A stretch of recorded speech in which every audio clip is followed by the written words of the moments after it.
or Earl Grey, custard creams or Florentines, Kingsmill or sourdough, stir-fry veg or pot noodle, battery or free range, donuts or Chelsea buns.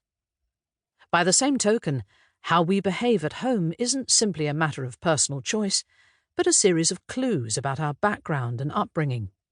Whether you sit round the table as a family, how you push your peas onto your fork, whether you serve food such as wild garlic or grouse that hasn't come from a shop, all these are clues to who you are, as much as what sociolinguists would call the social markers in your speech.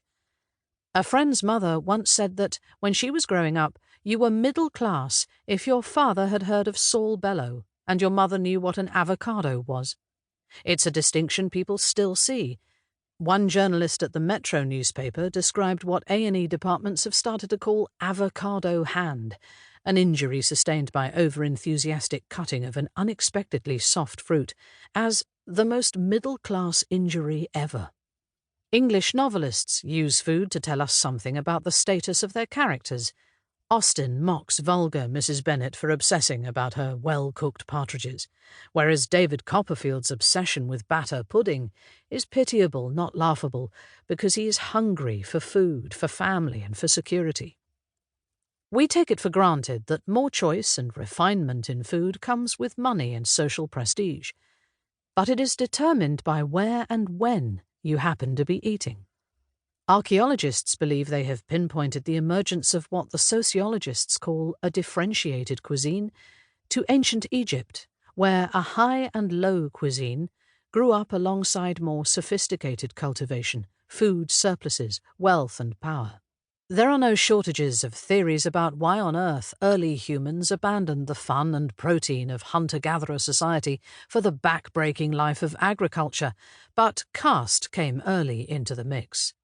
Either a powerful male elite organized matters so that they alone had access to the land and animals required for hunting, forcing the weaker members of the community to grow their own food, or, and the difference is subtle but significant, the men who chose or were chosen to hunt for food for the tribe gathered around themselves an aura of power.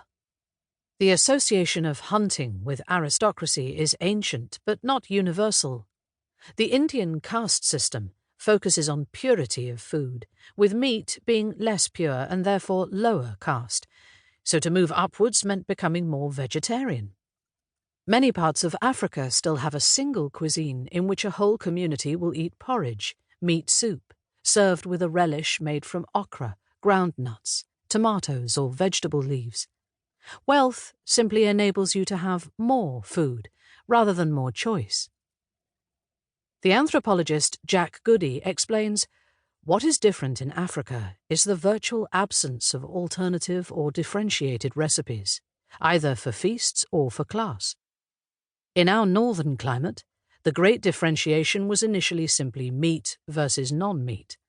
The Norman overlords had the choice of several different types of meat or fish on a fast day, but there was not much complexity at a feast.